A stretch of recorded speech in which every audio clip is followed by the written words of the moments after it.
Olá pessoal, estamos no ar com Você com o Dinheiro de hoje, o seu programa sobre investimentos, fundos de investimentos, aqui na BMC News, trazendo para você, telespectador desse maravilhoso canal, as melhores cabeças do mercado para bater esse papo conosco e compartilhar suas ideias com os nossos queridos telespectadores. E hoje nós estamos justamente aqui pensando sobre ações, sobre renda variável. Nós vamos falar um pouco sobre estratégia de alocação, também um pouco de cenário, aqui com a Ártica Investimentos. Ivan, muito obrigado por aceitar nosso convite, é um prazer tê-lo aqui conosco. Prazer é meu, Felipe. Maravilha. Eu queria começar aqui com algumas... A gente tem algumas perguntas, tradicionalmente traz perguntas difíceis para os convidados muito inteligentes, e eles trazem boas respostas para as perguntas difíceis. Mas antes de chegar nessa seleção das perguntas mais duras, eu queria dar um passo atrás para um debate que estava tendo com alguns colegas de mercado, né? Que é o lugar de alguns produtos. Eu queria fazer a pergunta introdutória, né, de por que o investidor busca fundo de ações? Por que ele vai atrás de ter esse fundo de ações ao invés de simplesmente começar direto indo ao mercado e procurando seus próprios papéis? Ótima pergunta. Acho que o primeiro ponto é que o mercado de ações exige algum conhecimento técnico para operar. Então, às vezes, o investidor individual ele não tem essa base técnica para operar sozinho. E o segundo é que é uma atividade trabalhosa. Ela demanda uma boa quantidade de tempo dedicado para fazer as análises de cada uma das potenciais ações que você vai investir. E a maior parte das pessoas não tem tempo para ficar fazendo isso. Então elas optam por colocar dinheiro num fundo onde existe uma equipe profissional por trás da gestão que fica ali o dia todo dedicado para tomar as decisões de investimento. Agora, dada a sua resposta, eu preciso fazer uma pergunta dura, que é: se a busca de um fundo vem justamente pela facilidade, como selecionar um fundo hoje que a gente tem 4 mil fundos de ações e 400 papéis na bolsa? Essa é uma pergunta importante, porque o investidor ele nunca vai se isentar completamente de tomar alguma decisão sobre para onde é que vai o capital dele. Então, mesmo que ele escolha não operar diretamente em bolsa, ele ainda fica com esse problema que você mencionou de escolher um bom fundo. Aí tem vários aspectos até chegar na melhor decisão de qual fundo. Acho que o primeiro é entender qual que é a estratégia que o fundo executa e julgar se essa estratégia é compatível com os seus objetivos pessoais de investimento. Vou dar só um exemplo aqui. Se você está investindo um dinheiro que você vai precisar sacar daqui 6 meses por algum motivo, você não vai querer investir num fundo de longuíssimo prazo, né, que está pensando em horizontes de 5 anos. Da mesma maneira, se você está planejando investir para ter um fundo de aposentadoria, não faz tanto sentido você investir num fundo que está operando num horizonte ali de meses.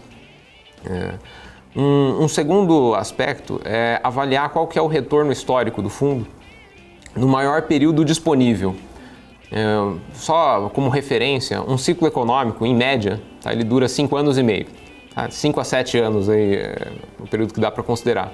Então, para você olhar para um gestor e considerar que ele tem a habilidade de operar em todas as fases do ciclo, ele tem que ter pelo menos operado um ciclo inteiro. Então, o ideal aí é para cima de 5 anos de histórico, que é muito diferente do que as pessoas costumam fazer. A prática típica é entrar lá na corretora, ordena os fundos por rentabilidade, vê quem deu mais dinheiro nos últimos 12 meses e investe nesse fundo. Esse é um jeito ruim, porque essas oscilações de prazo mais curto, elas podem ser pura sorte, ou, num pior dos casos, o retorno estar muito alto porque o fundo estava tomando muito risco e, assim, nesse caso, o risco foi positivo. Você pode pegar a invertida ali e, da mesma maneira que deu um retorno muito grande, dá um prejuízo muito grande também. E, por fim, eu estimulo muito que as pessoas busquem conhecer os gestores, de fato. Tem muitos gestores que dão abertura, fazem lives, escrevem cartas. Entregar seu dinheiro na mão de alguém para fazer a gestão desse patrimônio é um negócio um pouco de confiança. Então, tem que entender ali se a pessoa vai fazer o que você acha que faz sentido e se você gosta da pessoa, se você acha que ela é confiável, competente.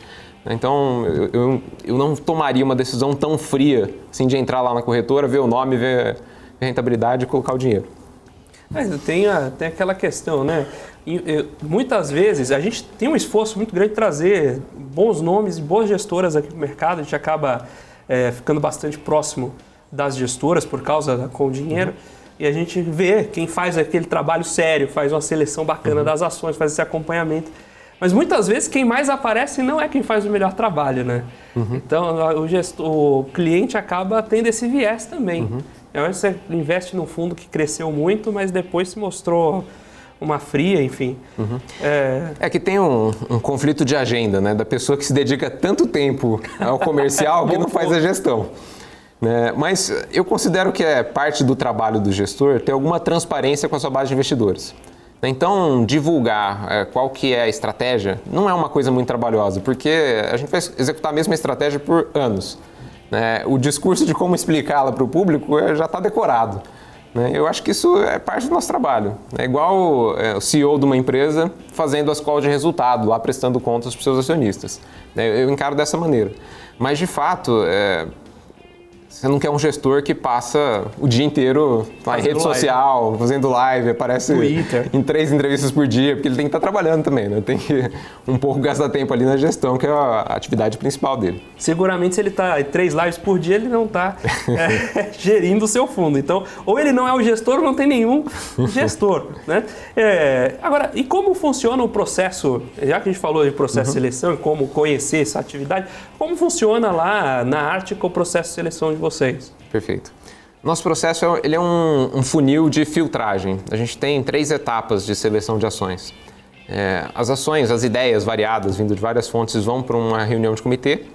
Nesse comitê, nós decidimos onde é que a gente vai gastar tempo. Então, nós fazemos uma triagem ali, selecionamos algumas ações.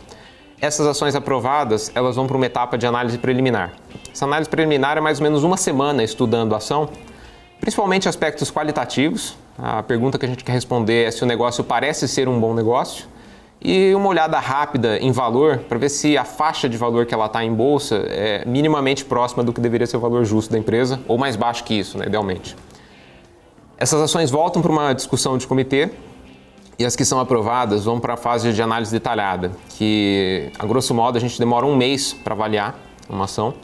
E nessa fase a gente vai fazer o valuation, né, fazer a precificação da ação com uma confiabilidade um pouco maior e aprofundar conhecimento no setor, na empresa. A gente gosta de ir a campo, falar com gente do mercado, clientes, competidores, funcionários, ex-funcionários, porque tem muito conhecimento que estão na cabeça das pessoas, você não acha escrito em lugar nenhum. A lógica é coletar o máximo de informações públicas que estejam disponíveis para a gente tomar a nossa decisão o mais embasada possível. E um ponto importante de análise de ações, 20% do tempo a gente gasta identificando se o negócio pode ser bom, assim, tem as características necessárias para um bom investimento. 80% é garantindo que ele realmente é bom, vendo se não tem nenhuma falha ali. Então, nosso processo ele é muito focado em achar defeito na tese. As teses que sobrevivem, que saem lá do outro lado, são as teses que a gente acaba investindo. No final dessa análise detalhada, a ação volta para o comitê e a gente toma 3 decisões. A primeira é se a gente gosta do negócio suficiente para investir, então tem um selinho ali aprovado para investimento ou não. Se for sim a resposta, a gente vai decidir qual que é o preço que nós gostaríamos de comprar e se o preço em bolsa estiver próximo ou abaixo desse preço que a gente está disposto a pagar, nós decidimos qual que vai ser o percentual que essa ação vai representar no nosso portfólio. Daí essa decisão ela acontece mais vezes, né? De tempos em tempos a gente faz rebalanceamentos. Mas por isso que eu falei que é trabalhoso, né? A gente gasta um volume de horas muito grande até dar um selo ali, essa ação aqui dá para investir nesse preço, nesse percentual. É o processo científico, né? Você não tenta validar a sua hipótese, você tenta derrubar a sua hipótese. E exato. Você só acredita nela se você não conseguir derrubar. Exatamente isso. E eu acho que esse detalhamento da estratégia, acho muito importante para quem está nos assistindo, porque esse é um trabalho que se espera de uma boa gestora, né? De estar... E as principais gestoras, boas gestoras, não só a Arctica, mas também a Arctica, que fazem esse trabalho, isso tem suas consequências, né? Tem o seu retorno positivo como consequência, mas você vê que é um trabalho duro e é um trabalho de proximidade. Não adianta você tentar só fazer o screener dentro de casa que não vai funcionar.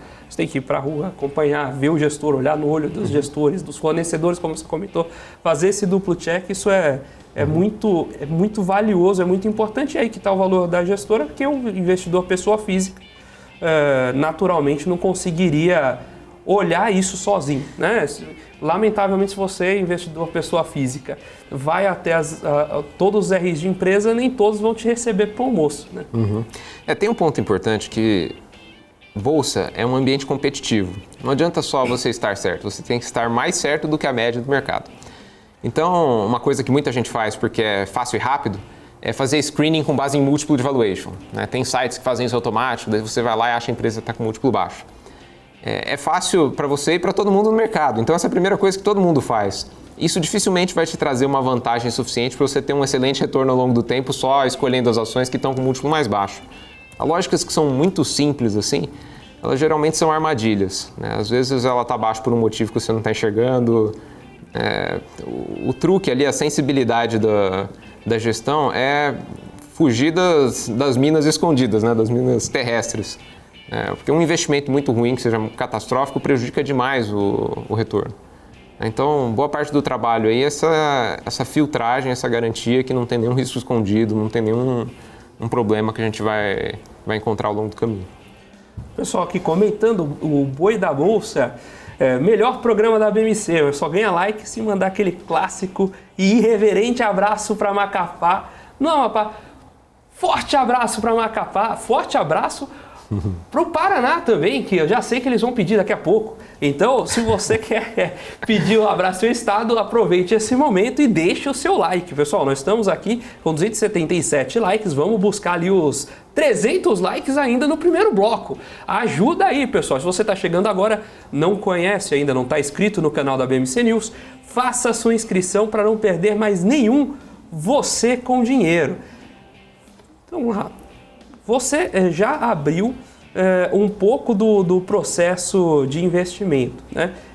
E aí eu comentei também dessa importância de estar com a empresa, né? Vocês têm algumas empresas no portfólio há algum tempo. Como é o relacionamento com as empresas? Chega a beliscar a participação, a participação ativa na gestão? Você está ali bebendo na fonte do private equity?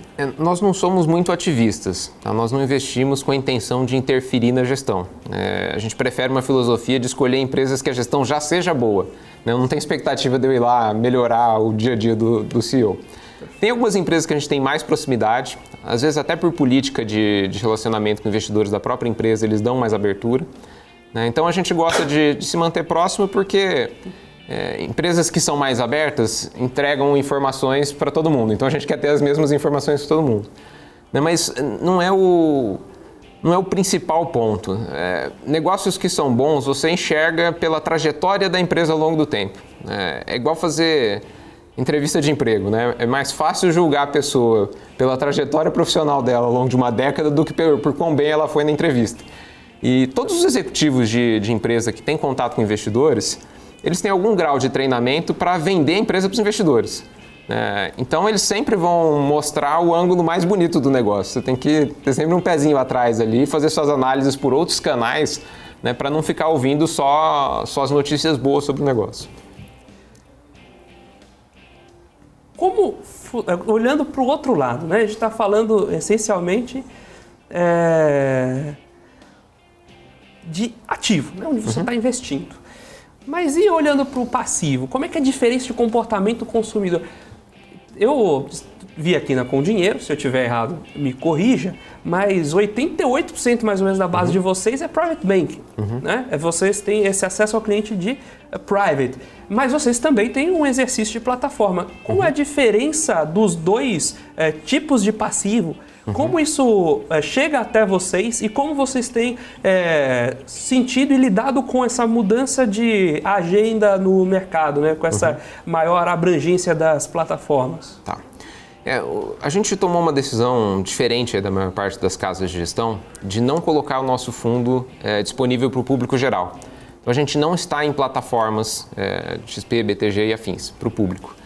O BTG é o nosso administrador e a gente está disponível lá para clientes que a gente libera conta a conta. Então, apesar de ter essa divisão entre private bank e varejo, todos eles foram investidores que vieram até nós conhecemos, explicamos a estratégia do fundo, eles deram ok, gostaríamos de investir, aí a gente pede para o BTG liberar o fundo para aparecer lá no aplicativo dessas pessoas.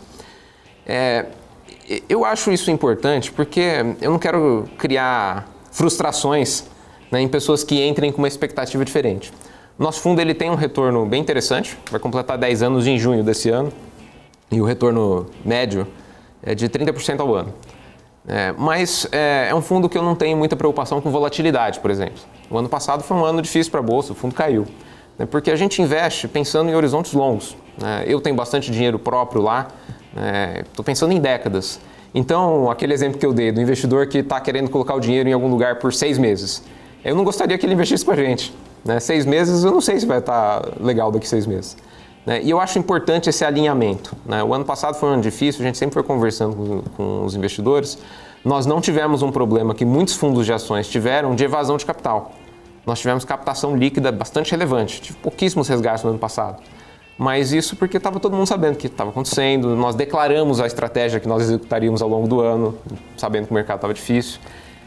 Se a decisão de colocar dinheiro conosco tivesse sido naquele esquema de ordena na corretora, clica lá no que está com retorno mais alto, esse dinheiro provavelmente sai em qualquer chacoalhada. Eu acho que a grande diferença de captar dessa maneira um pouco mais orgânica e indo para a plataforma é essa de quanto alinhamento de expectativas e de filosofias de investimento existe entre os gestores e os investidores. Tem até acho que foi o Peter Lynch que falou que, embora o fundo dele desse acho que 20% ao ano, o investidor que investe na média levava 6%, porque Sim. ele sempre entrava e saía nas horas erradas. O market timing do investidor atrapalhava. Sim. Esse viés é fatal. É muito difícil, apesar que todo mundo entende a lógica, é muito difícil absorver. A hora boa para comprar renda variável é quando ninguém quer comprar. Porque como esses ativos são todos precificados via leilão, fica barato quando ninguém quer comprar. Quando está todo mundo falando que é bom, todo mundo concorda que é uma excelente oportunidade e tal, já está caro, já foi. Mas por mais que a gente fale isso, o viés psicológico de seguir a maioria das pessoas é muito forte. Todo mundo sabe disso que eu estou falando e quase ninguém faz. Eu brinco que isso aqui é igual fazer dieta, O difícil não é saber a técnica, é difícil ficar passando fome.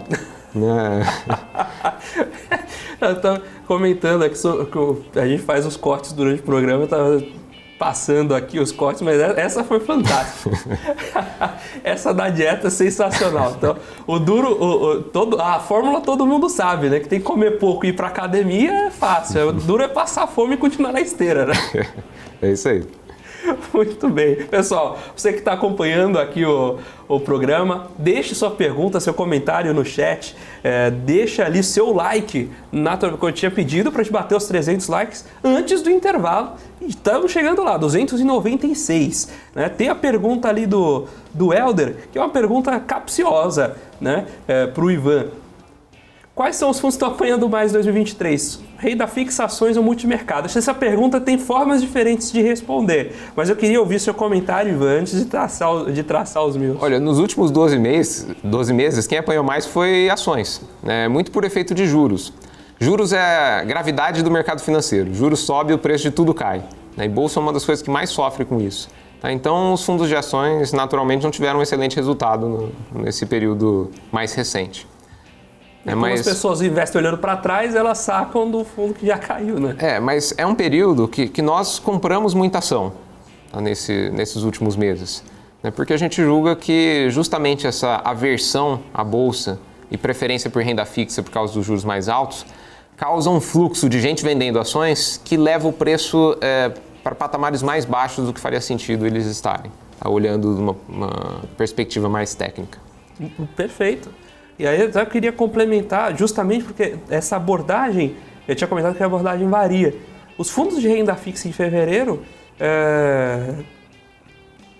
perderam patrimônio também, porque os cotistas estão sacando. Essa alta taxa de juros está levando gente para tesouro, está levando gente para CDB pós. Isso está enxugando o mercado inteiro, não só os fundos de ações, isso é bem interessante. E um fenômeno que costuma acontecer nessas horas para os fundos de crédito privado, até vale a pena depois trazer alguém para falar sobre isso, é que quando você precisa se desfazer dos títulos, você se desfaz dos títulos que são mais líquidos. E aí você vende primeiro os títulos melhores. E o que vai jogando para baixo o preço dos títulos melhores e os títulos piores ficam com um preço marcado histórico, Então, essa dinâmica está gerando crises e oportunidades aí que daqui uns 2 anos vão dar boas histórias para contar. né? Onde a gente consegue, aí nessa linha, né? E aí você já falou de taxa de juros, é inevitável essa pergunta. Muito bem, tá tudo muito bem, tá tudo muito bom, mas você é um gestor de ações e a gente está com o Selic a 3,75. E como é que você constrói sua narrativa, como é que você constrói as suas alternativas para levar para os cotistas? A gente fez uma análise alguns meses atrás, comparando qual que teria sido a rentabilidade em bolsa se o investidor entrasse em ações nos picos de juros e nos vales de juros. E o que dá mais dinheiro é entrar nos picos de juros, porque é quando os valuations das empresas listadas em bolsa estão mais baixos. O mercado, a primeira coisa que se ajusta é esse fator de custo de oportunidade do dinheiro, né? O juro sobe, todos os valuations de ações caem. Então, esse fator em si, ele deveria ser, controlando as variáveis de risco, aí meio indiferente. Não é que é óbvio que renda fixa vai dar mais dinheiro. Hoje, por esse movimento massivo de pessoas saindo de bolsa, eu enxergo que o retorno potencial do portfólio que a gente tem de ações é muito mais alto do que 3,75. Eu não vou colocar um número aqui porque não pode prometer retorno, né? Mas ele é substancialmente mais alto. E é isso que nos leva a migrar capital. Tá? Eu, meus sócios lá, nós tínhamos mais investimentos em renda fixa no começo de 2022 do que no começo de 2023. Nós migramos muito dinheiro de renda fixa para a Bolsa ao longo do ano passado. Tem uma questão aí que incomoda todo mundo, né? Você aprende a se acostumar com o sentimento, mas ele sempre existe. Que você vê ações caindo lá, você tem investimentos em ações, você fala assim, poxa vida, eu poderia estar no CDI ganhando 3,75 ao ano em vez de ver minhas ações caindo. É inevitável você se incomodar com isso. Só que é impossível você acertar o momento exato em que a bolsa vai reverter. Ninguém sabe exatamente qual que é o ponto de virada que dali para cima só vai subir. Então, o que a gente costuma fazer é ir comprando aos poucos quando nós sabemos que o preço está bom. Eu não sei se a bolsa vai virar daqui 3 meses, 6 meses, 1 ano, mas é muito provável que os patamares de preço atuais deem um retorno substancial no futuro. Essa é a lógica. Não dá para garantir também, porque você tem sempre em renda variável o componente aleatório ali, né? As variáveis que não são conhecíveis. Então, pode estourar outra guerra, né? Esses eventos grandes e imprevisíveis é que acabam chacoalhando um pouco a coisa. Mas existe uma chance maior do retorno ser bom em bolsa hoje do que existia em 2021, quando estava todo mundo animado com bolsa, estava tudo caro. Quem investiu naquele momento tinha uma chance de retorno alto muito menor do que quem está investindo agora. Tinha empresa de varejo com mais de 400 vezes o lucro, né? Exato. Tem até essa questão, né? Nós temos um perfil de querer comprar barato. Ver empresas que são muito boas, identificar que a operação é de excelência, não é tão difícil assim. O difícil é encontrar essas empresas num patamar de preço atrativo. E elas só ficam nesse patamar de preço atrativo quando existe algum estresse de mercado. Quando não existe nenhuma preocupação, as notícias são todas excelentes, está todo mundo animado com bolsa, você não vai comprar ações de uma excelente empresa num preço baixo. Então as oportunidades que existem para esses pontos de entrada muito atrativos são em momentos de estresse. É o famoso compre terra quando há sangue nas ruas, né, do Barão de Rothschild. É isso. Né? É no momento que está todo mundo incomodado em comprar ações, você tem que ter a frieza de ir lá e comprar. A dificuldade disso também não é só ir lá e comprar. Tem coisa que não está barata em bolsa agora. Tem que fazer esse processo de filtragem para identificar exatamente quais são as ações baratas. Né? Então é um campo minado ali. Você tem que escolher os cavalos certos que vão atravessar a crise e sair bem do outro lado. Muito bem, estamos aqui com Ivan Barbosa, da Ártica Investimentos, batendo esse papo sobre renda variável, sobre fundos de ações, como funciona esse mercado e, naturalmente, sobre o processo de seleção dos ativos de bolsa. Nós estamos aqui, naturalmente, também acompanhando você, telespectador da BMC News, com o chat, suas perguntas, seus comentários e aguardando ansiosamente pelo seu like. Então, o pessoal aqui está pedindo um abraço especial para Aracaju, em Sergipe. É o Rodolfo Gomes pedindo aí para mandar um abraço para Aracaju. Forte abraço para Aracaju. Agora nós vamos para um primeiro intervalo. Daqui a pouquinho a gente volta com mais Você com Dinheiro. Olá pessoal, estamos de volta aqui com o Ivan Barbosa do Ártico, né, o fundo de investimento em ações, né? Batendo esse papo sobre renda variável, sobre o mercado de fundos de ações, um pouco sobre as oportunidades de investimento aqui no Brasil. E aí nós temos aqui Nós estamos aqui para fazer perguntas duras e o César Honorato mandou uma pergunta aqui dura pra gente. E aí eu vou convidar aqui o Ivan para bater esse papo e esclarecer. Retorno do Arctica Long Term FIA em 22, menos 12. Este ano, menos 3,2 acumulado. E aí, o que você pode falar sobre esse retorno pra gente, compartilhar esse bate-papo com o investidor? O pessoal encrenca aqui, né? Pega no... Não, ótima pergunta. O nosso racional de como comprar e vender ações é muito baseado no que a gente julga que é o valor justo de cada uma das oportunidades que a gente está enxergando. Quando uma empresa entra numa faixa que ela está muito descontada em relação a esse valor justo, nós começamos a comprar. Existe sempre uma dúvida de se você enxerga lá uma ação com 30%, 40% de desconto, ela vai para 60% de desconto ou ela vai voltar a subir? Isso é dificílimo de responder. A gente não tem bola de cristal para saber qual vai ser o movimento da ação. Então, quando o clima macro está ruim, a gente toma uma decisão de ir comprando devagar. E a gente fez isso ao longo do ano passado. E ainda está ruim o clima macro. Então, nós fizemos uma longa temporada de compras, e ao longo dessa temporada de compras, os preços foram caindo. Isso reflete boa parte aí do resultado negativo do fundo no ano passado.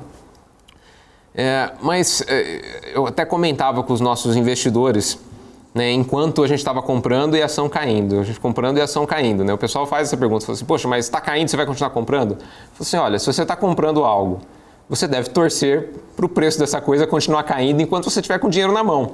Porque é melhor comprar mais barato do que ter o conforto psicológico ali de ver subir depois de uma fração das compras.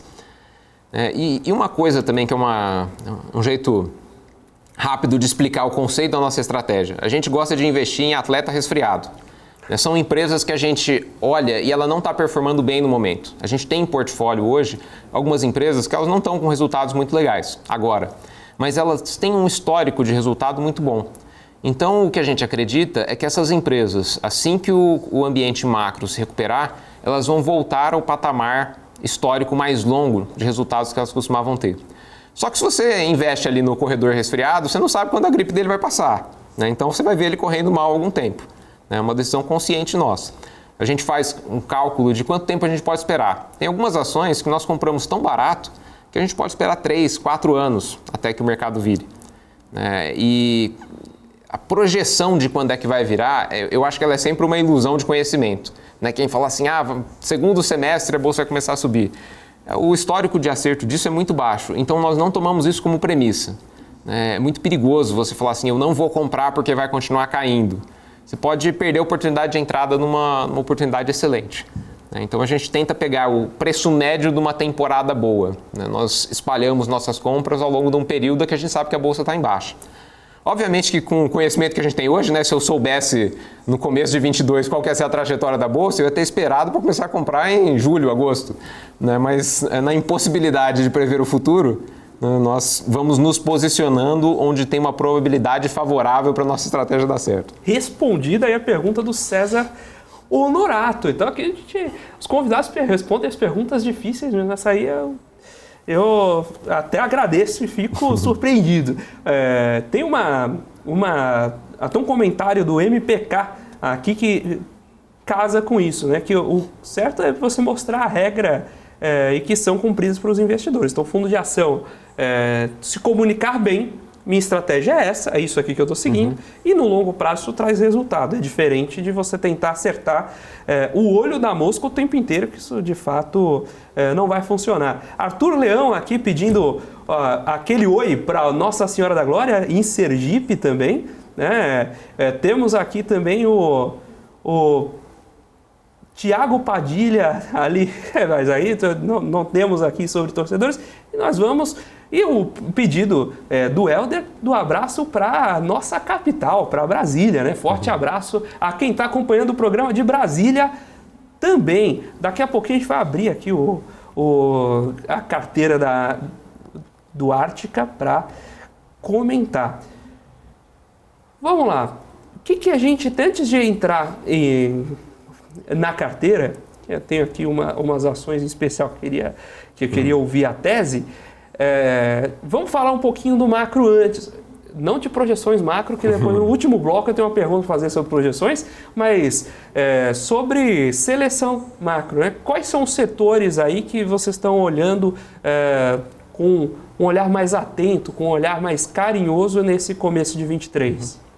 Olha, um setor que nós fizemos um investimento importante foi o setor de seguros. Ele é um pouco mais defensivo nesse clima que os juros estão muito altos, porque de certa maneira ele se beneficia, né, eles ficam com dinheiro na companhia, né, e tem uma rentabilidade que o pessoal chama de float, que é quanto que esse dinheiro que eles receberam dos clientes em prêmios rende ao longo do tempo. E isso fica em grande parte depositado em renda fixa. Então são empresas que têm grandes investimentos em renda fixa e se beneficiam de um juros um pouco mais alto. Esse é um setor que ele é um pouco mais defensivo agora. Mas até nessa linha de que, como o macro é muito difícil de prever, sempre que você fala esse setor vai se dar bem, ele assume um cenário macro que você está projetando para esse setor ter performance boa. E é difícil julgar isso em um horizonte longo o suficiente para importar no preço da ação. Quando a gente calcula o preço da ação, o que a gente está fazendo? Projetando quanto é que ela vai gerar de resultado de agora até o fim dos tempos. Os primeiros anos são mais relevantes que os fins dos tempos, mas os períodos relevantes aí são 5, 10 anos. Né? E as projeções macro elas não duram tanto tempo assim. Então nós temos uma cabeça muito mais de olhar para as empresas, a gente aposta em negócios que a gente acha que são muito bem gerenciados, que têm modelos muito resilientes até de atravessar vários tipos de ambiente macro e sobreviver bem do outro lado, do que essas teses setoriais, de falar assim, vou fazer aqui uma cesta de empresas de varejo, que agora está todo mundo falando mal, tá? Só estou dando exemplo aí que está em evidência. Geralmente a gente começa a olhar a empresa e não o setor. Eu falo bem, em varejo, pessoal, invista em varejo, invista mínimas históricas, compre o papel, vê se melhora a minha carteira, que tá dureza, viu? Mas o pessoal aqui tá também pedindo para comentar sobre CSN. Vocês não têm CSN na carteira? Nós não né? temos. É uma ação que eu não conheço muito a fundo. Eu vou deixar essa aí para quem é mais especialista no tema. Muito bem. Nós desviamos um pouco de ações ligadas a commodities no geral. Porque commodity tem um preço que ele é imprevisível e volátil. Então, a gente olha essas teses quando a commodity está muito barata. Assim, quando é que é possível que Vale esteja muito barata? Quando o minério de ferro estiver na lona. Se o minério de ferro está muito alto, eu sempre aposto na reversão para a média longa. Se ele está muito alto, é mais provável que ele caia do que ele continue subindo para sempre. Então, nós olhamos várias empresas de commodities do ano passado, que estava todo mundo falando disso, e acabamos não entrando em nenhuma por causa de preço. A gente calculava e falou assim, poxa, não está na margem de segurança que eu acho que precisa ter para um tipo de negócio muito sujeito a um preço do que ele vende que fica pulando para todo lado ao longo do tempo. Todo modelo de valuation começa com uma premissa que é o dia atual, né? Aí Sim. Você começa projetando, a receita de Vale começa hoje em tanto e cresce X%. Ninguém Sim. começa assim falando, o preço do minério de ferro vai cair 25%, então deixa eu já derrubar aqui 25% da receita de Vale. Né? E esse é um problema que gera vários vieses, né? Então geralmente empresa de commodity, quando o commodity sobe, ela acaba subindo, mas ela tem um beta alto em relação ao ativo que ela vende, né? E isso traz uma série de problemas também. Inclusive CSN não está muito bem hoje não. Muito bem, aí o Igor comentando aqui que o Helder aí, além da viva de mercado, aí o pessoal fazendo os cumprimentos aqui no chat. Eu queria aproveitar para abrir aqui. Sim, tem um comentário importante, né? Antônio falando aqui, né? Quando a melhor hora para comprar é quando todo mundo acha que vai quebrar, e a hora de sair é quando todo mundo acha que tá bom, né? Como você já tinha colocado. A hora de comprar a hora de comprar terreno é quando há sangue nas ruas, né? Exato. Muito bem, muito bem. Eu estou abrindo aqui a carteira do fundo, né? E deixa eu puxar aqui no Com Dinheiro. A gente vê ao vivo, né? Aí se eu tiver algum erro aqui, você me avisa também, né? Eu vou confiar. Deixa eu ver aqui. Fundo de investimento. Qual o nome completo do fundo? Arctica Long Term FIA. Arctica Long Term FIA. Até o pessoal trouxe aqui no comentário que é Arctica Long. Vamos lá. Abrindo aqui direto na plataforma. Estou um pouquinho de problema de conexão aqui para para carregar, mas eu tenho aqui alguns papéis que eu já gostaria de ouvir, eu já tinha deixado na manga também. O primeiro que eu queria conhecer um pouquinho da tese é a EZTEC. EZTEC é uma incorporadora imobiliária que opera em São Paulo em média e alta renda, mais puxado para alta renda. E a tese passa por 2 pontos principais, vou simplificar um pouco a história. Eles são excelentes operadores nesse mercado. Se você conversa com outras empresas, todo mundo elogia muito a gestão da EZTEC. E o segundo ponto é que eles têm um land bank, né, um estoque de terrenos que foi comprado a preços atrativos, se a gente comparar com quanto eles valem hoje. É uma empresa que está sofrendo porque juros prejudica muito o potencial de venda de mercado imobiliário, porque fica mais caro tomar empréstimo para comprar imóveis. Mas o setor imobiliário ele é um pouco mais difícil de avaliar do que o pessoal está acostumado, porque ele não é uma empresa de resultados recorrentes. Ele é quase um gestor ali, é quase investir num fundo. Porque o que a empresa faz? Ela tem um estoque de terrenos e ela tem que escolher os momentos certos para construir os prédios nos formatos corretos, né, vender esse negócio e usar o dinheiro para comprar novos terrenos. Ela tem mini teses, cada empreendimento é uma tese ali dela. Né? E quando o mercado está ruim, o que a gente espera? Né? Que a gente gostaria de ver, estamos vendo com a EZTEC. Que a empresa puxe o freio de lançamentos. Ela não deve ficar lançando muitos produtos, né, num ambiente que está muito ruim para vender. Porque senão ela prejudica a margem, ela pode terminar com um monte de estoque na mão, que ela gastou dinheiro para construir, não consegue vender e isso tem o custo financeiro lá. Então, assim, o mercado tem que melhorar para a EZTEC retomar o potencial de vendas. Só que por que a gente investiu mesmo estando nesse clima ruim? Porque se você comparar o preço histórico dela com o de agora, ela está muito barata. A conta que nós fizemos se a EZTEC nunca mais comprar nenhum terreno, ela vai incorporar os terrenos que ela tem hoje. Vai vender isso lentamente ao longo dos próximos 5, 8 anos. Vale a pena comprar? Vale a pena comprar. Se acontecer só esse cenário, se ela nunca mais comprar o terreno, dá um investimento ok, assim, a gente não vai ficar super feliz. Mas essa é a nossa régua. Assim, se nesse cenário a gente ainda está com um investimento de pé, qualquer coisa diferente que aconteça no meio do caminho e melhora a vida da empresa pode dar um retorno interessante. E ela tem um empreendimento em particular, chama Esther Towers, que é uma torre corporativa, que vai ficar pronta no final do ano que vem. Isso pode trazer um resultado muito diferente do que está na conta agora.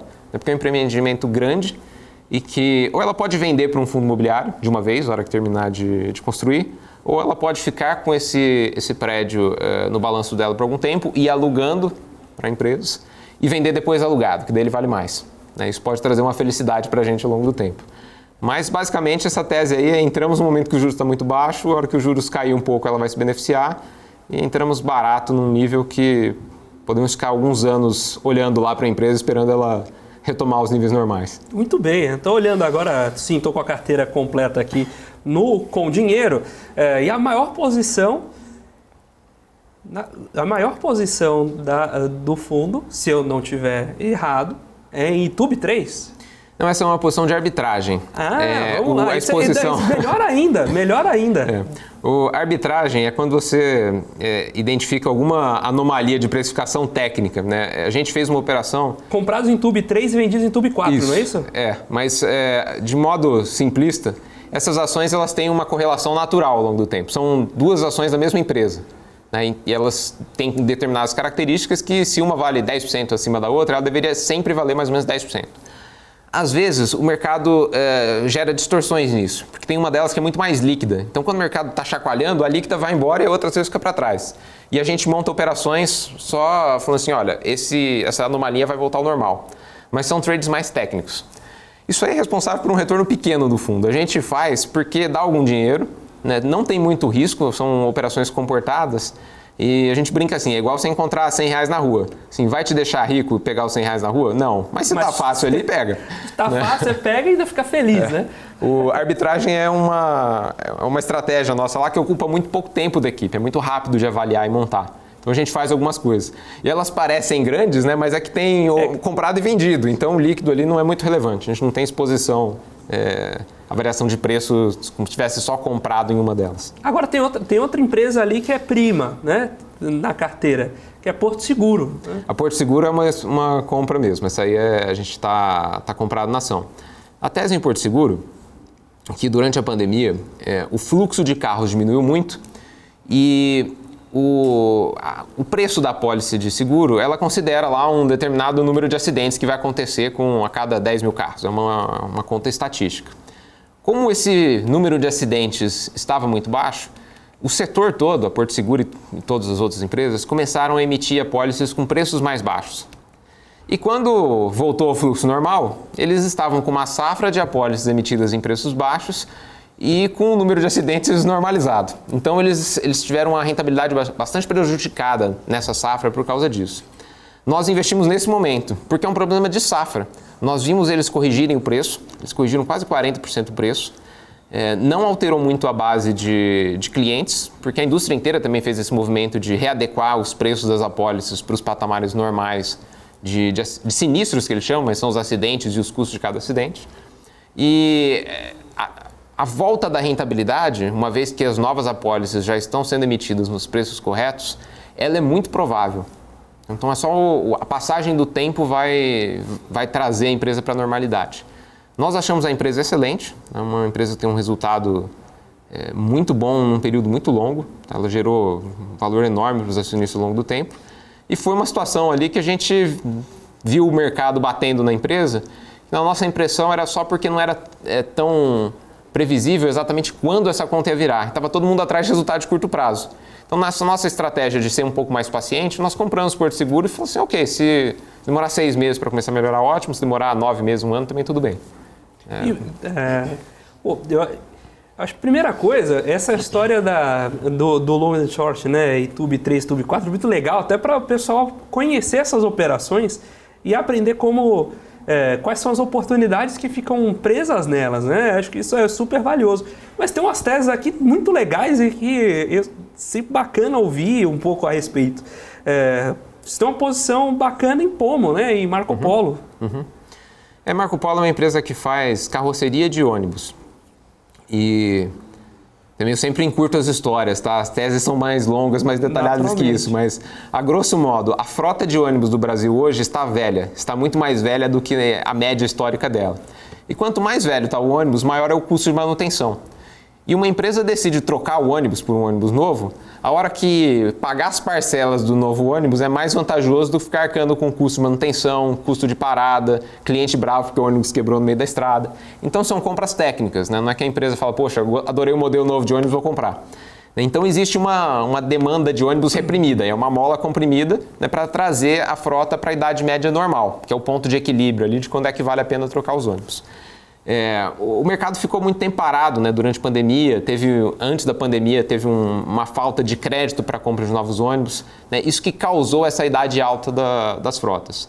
E eles também passaram por um problema de produção, né, quando já tinha empresas querendo comprar novos ônibus, teve um problema de falta de peça. Né, então as fabricantes de carrocerias não conseguiam terminar os ônibus, tinha uma série de ônibus quase terminados lá que não estava pronto para entregar. Agora esses problemas se normalizaram.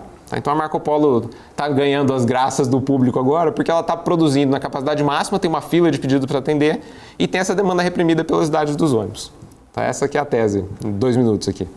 Muito bem, eu peço até desculpas pelo tempo, né? Mas é realmente muito bom ouvir essas teses e pensar algumas coisas. Sair um pouquinho da sua caixinha e ouvir um pouco do que tem por aí. Mas agora eu vou precisar chamar um pequeno intervalo. Aproveite esse tempo, mande sua pergunta, mande sua dúvida, né? Vou aproveitar aqui a participação do Ivan, né? Explore essa participação que está sendo muito bacana e daqui a pouquinho a gente volta com mais Você com Dinheiro e deixe seu like. Até lá! Olá pessoal, estamos de volta aqui com você, com o terceiro e último bloco do Você com Dinheiro de hoje, batendo um papo com o Ártica, né, fundo de investimento em ações, com você também sobre estratégia de alocações, setores, principais pontos aí da renda variável. Estamos aguardando ansiosamente seu like, você que está acompanhando o programa, está gostando, mas ainda não deixou o seu like, deixa o seu like pra gente, por favor. Vamos alcançar ali os 350 likes aqui no bloco. Tem uma pergunta aqui do Igor Araújo, forte abraço aí, Igor, sobre Aliar, né? A ALR3. Né?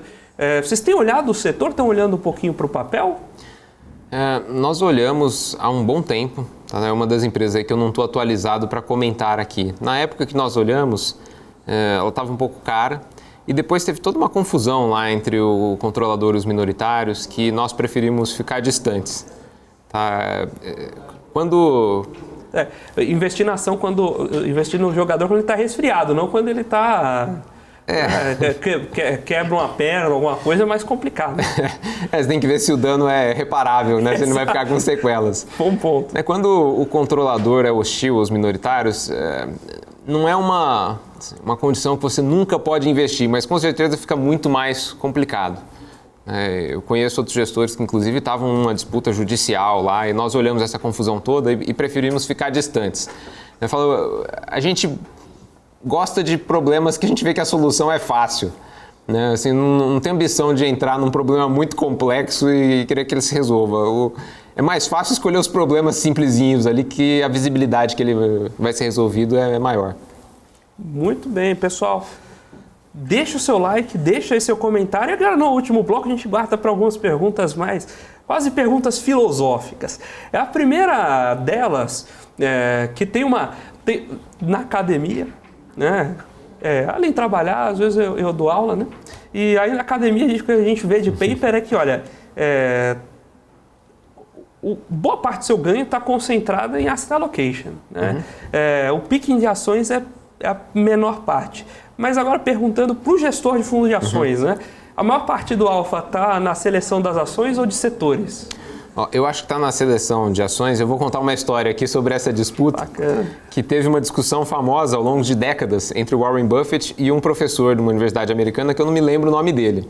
Mas era um cara que defendia lá que o mercado era eficiente e que stock picking não produzia muito resultado extra, né, o alfa. E ele falava lá, não, esse sujeito aqui, o Warren Buffett, ele teve sorte, ele está em 2 sigmas, né, que é 2 desvios padrões fora da média. Aí passou um certo tempo e falou, não, agora são 3 sigmas. E as últimas cenas dessa discussão é o Warren Buffett falando assim, quando chegou no 5 sigma ele parou de conversar comigo. Né? Então, assim, apesar dessa questão de falar que o asset allocation, né, que é você escolher a classe de ativos, ou que você pode investir no índice que vai dar o mesmo resultado, é o que os acadêmicos garantem não, né, defendem que é a melhor estratégia. Existem muitos gestores com extremo sucesso que não fazem isso.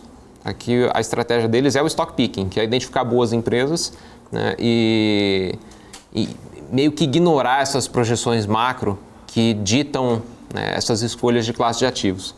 Nós fizemos isso, tá? Eu estou nessa categoria de pessoas que preferem o stock picking do que ficar fazendo projeções macro. Nosso fundo completa 10 anos em junho desse ano e para nós funcionou muito bem até hoje. Só o futuro dirá aí se o nosso histórico vai se manter. Mas o fundo tem quase 30% ao ano de retorno, que é muito maior do que o próprio índice. Então, quando as pessoas falam, a bolsa tal, eu falo, mas a bolsa é o IBOV ou o que dá para fazer dentro da bolsa? Porque se você souber filtrar as ações ali, você não precisa investir na cesta do IBOV. Você pode escolher oportunidades que têm um perfil de risco-retorno muito mais favorável. Então, eu acredito em stock picking. Muito bem. Falando em stock picking, tem 2 ações aqui que o Igor Araújo e o Solador Tropeiro pediram rapidamente. Pode ser um comentário rápido. Olha, isso aqui estou olhando, não estou olhando, tem essa tese, que são BB Seguridade e Unipar. Unipar foi uma empresa que nós já investimos no passado, ganhamos muito dinheiro com ela. Hoje, o setor está numa configuração que o preço do que ela vende está alto. Tá? Então, para nós, se enquadrou um pouco nessa lógica de se o cloro e a soda estão mais caros do que a média, eu tenho medo deles reverterem para a média. Então, nós não estamos com ações da Unipar nesse momento. Mas eu acho um negócio fantástico. A gente teve essa empresa em carteira por anos. E BB Seguridade, nós estamos olhando BB Seguridade e algumas outras empresas parecidas.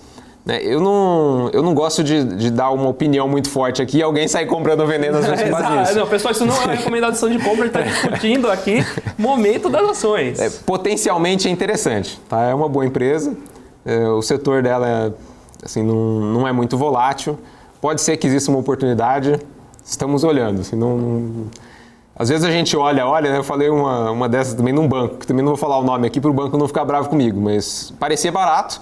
a gente olhou a fundo e descobrimos por que estava barato e descobrimos que não era uma boa oportunidade. Então, em BB Seguridade, nós não estamos ainda na fase de saber se está barato ou se tem um bom motivo para estar nesse preço. Pior, tem uma pergunta aqui de um telespectador sobre um banco, então não vou fazer a pergunta, vai que a gente entrega. Só último comentário. O que você acha sobre projeções macroeconômicas? Isso aqui é polêmica também em relação à academia. Nós fizemos uma análise simples até no ano passado, comparando o que o sistema expectativas do Bacen projeta para algumas variáveis macro. O que o sistema expectativas faz é pegar as projeções das maiores instituições financeiras do Brasil, eles consolidam isso e falam assim, olha, a média que o mercado espera para taxa de juros é tanto. E o nível de acerto desse compilado das melhores opiniões brasileiras sobre as nossas variáveis macroeconômicas é horroroso. E tem mais gente que já fez essa análise. A história costuma ser o seguinte, o economista vai lá, projeta todo o cenário e fala assim, olha, com o que eu tenho em vista hoje, é isso aqui que deve acontecer. Aí, num espaço de 6 meses, 12 meses, sempre acontece um grande evento qualquer, que é imprevisível, mas é um grande evento. 2 exemplos recentes, pandemia e guerra na Ucrânia e na Rússia. E aí o economista fala, não, poxa, esses eventos eram imprevisíveis e isso mudou completamente minha projeção. O problema é que, assim, quantas vezes por século acontece uma pandemia? Não, uma só. Mas quantas vezes, num ano, acontece alguma coisa grande que ninguém está esperando? Né? E é relevante. Estava todo mundo... alguns anos atrás, aqui no Brasil, tinha uma tese que haveria um grande ciclo de secas.